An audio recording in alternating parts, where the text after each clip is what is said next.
Hello and welcome to Happiness of SSC. Today we will be discussing one of the most powerful weapon given by our constitution, that is the writs. ठीक है? Okay. So writs are given under Article 32 and under Article 226. writs है क्या? Article क्या है? Article है संविधान के आर्टिकलों की हम बात कर रहे हैं. Articles of Indian constitution. ठीक है? So these are the guardians of our fundamental rights, the ultimate tool to ensure justice. ठीक है? So let us decode them simply. Okay. So let me first ask you a question. What is a writ? So writ is a formal written order issued by a court to protect the right of an individual. Formal written order.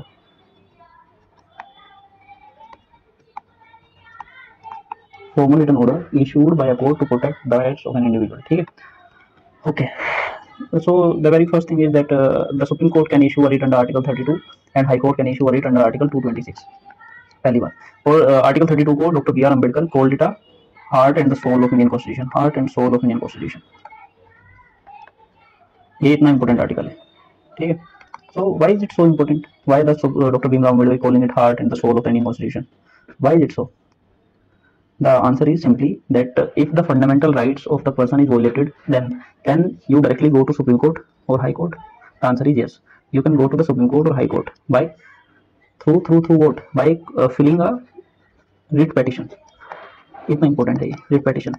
मतलब अगर कहीं तुम्हारा कोई fundamental rights का violation हुआ है तो तुम डायरेक्टली एक writ petition फाइल कर सकते हो इन सुप्रीम कोर्ट. करेक्ट? ठीक है.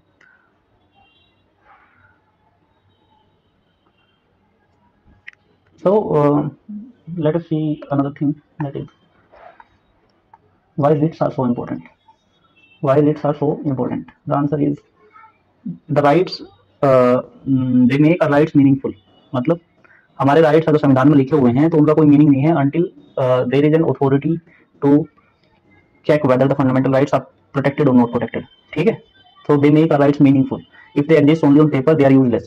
So this work is done by writs. Writs make sure that no authority can take away our fundamental right without a due process.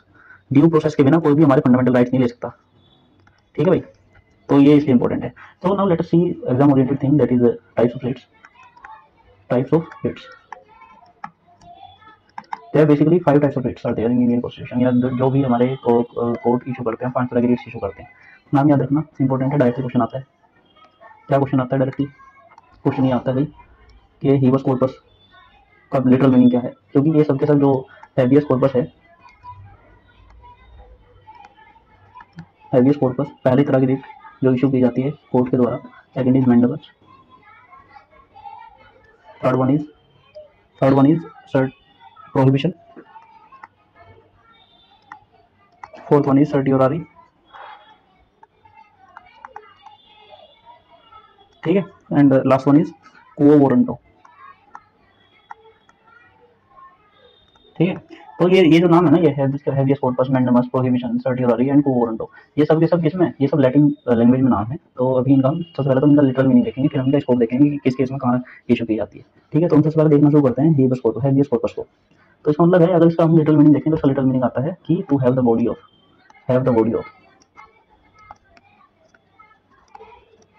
ठीक है? मतलब if a person is detained illegally, the court orders the detaining authority to produce that person before the court.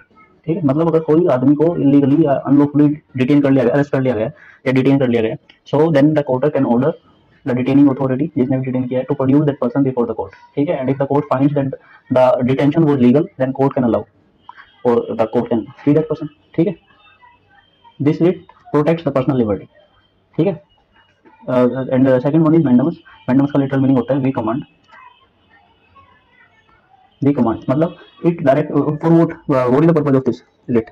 It directs a public official और authority to perform a duty. अगर कोई आदमी काम ही नहीं कर रहा है और वो ऑफिशियल ड्यूटी पर है तो उसके लिए court can issue a mandamus writ कि भाई ये काम करो, ये तुम्हारा काम है, दिस इज योर ड्यूटी. ठीक है? If a public officer refuses to, example देखते हैं अगर हम इसका, तो अगर कोई पब्लिक ऑफिशियल और authority to perform refuses to issue a license even after eligibility.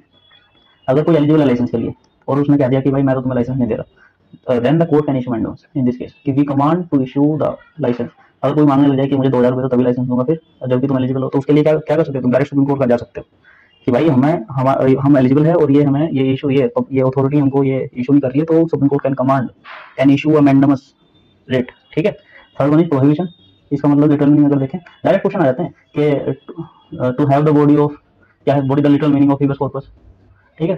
तो प्रोहिबिशन का मतलब होता है टू फॉरबिड, टू फॉरबिड मतलब टू प्रोहिबिट, टू इसका ये क्या होता है, इसमें क्या करता है, इसका पर्पज क्या है, it under this writ the Supreme Court stops the higher court, Supreme Court और High Court can stop a lower court or tribunal from exceeding its jurisdiction। अगर कोई अगर कोई कोर्ट अपनी जुडिक्शन से बाहर जाकर कुछ काम कर रहा है तो उसके लिए ये प्रोहिबिशन नाम की रिट इशू कर सकता है हायर जुडिशरी, ठीक है।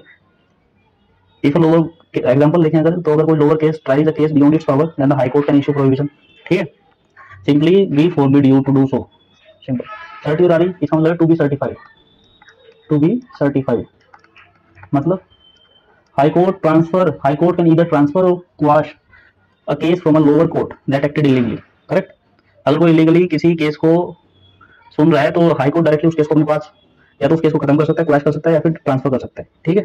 तो in this way the certificate is issued. The fifth one is को warranto, it means by vote authority of. इसका लिटरल मीनिंग ये है कि बाय वोट अथॉरिटी ऑफ, इसका मतलब क्या है, bye vote authority of,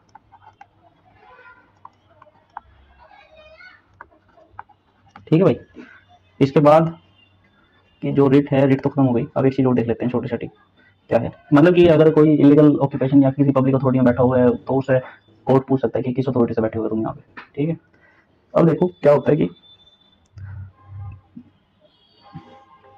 article 32 के अंदर, under article 32 the supreme court can issue a writ, under article 226 the high court can issue a writ.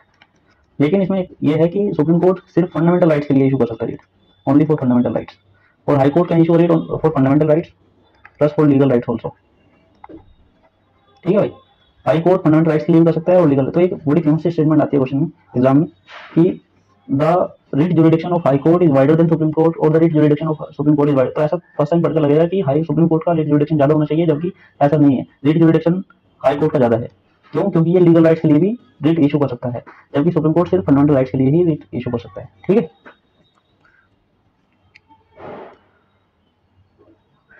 एक बार अभी इसका रिवाइज कर लेते हैं थोड़ा सा यार।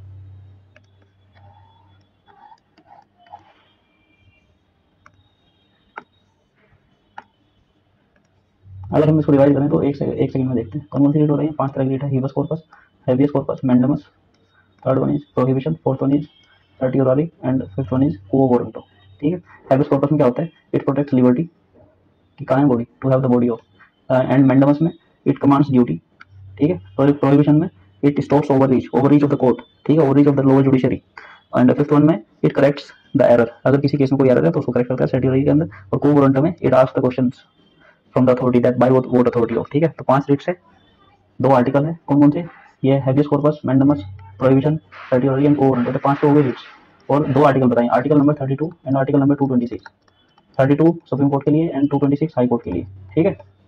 एक क्वेश्चन बताओ अभी, मतलब एक क्वेश्चन आया हुआ है, that which of the following writs can be issued against a private individual. Private individual के लिए कौन सी रिट इशू की जा सकती है, तो आंसर इज हेबियस कॉर्पस। मतलब हेबियस कॉर्पस में क्या है, अगर कोई इलीगल डिटेंशन या इलीगल अरेस्ट या इलीगल अनलॉफुल डिटेंशन अगर किसी ने भी किया ना, किसी का भी, तो उसके लिए डायरेक्टली ये प्राइवेट इंडिविजुअल के अगेंस्ट भी इशू की जा सकती है रिट, ठीक है। ऑलराइट, एक निमोनिक भी देख लेते हैं को याद करने का।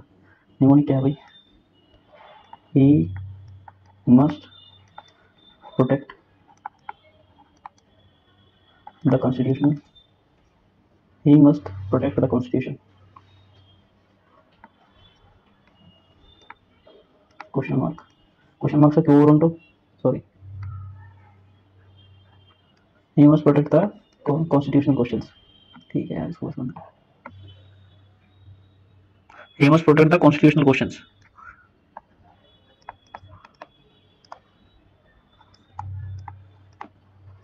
ठीक है भाई। ठीक है, मतलब एच से हेबियस कॉर्पस, एम से मैंडेमस, पी से प्रोहिबिट, ठीक है, और सी से सर्टियोराली एंड क्यू से क्यू वारंटो।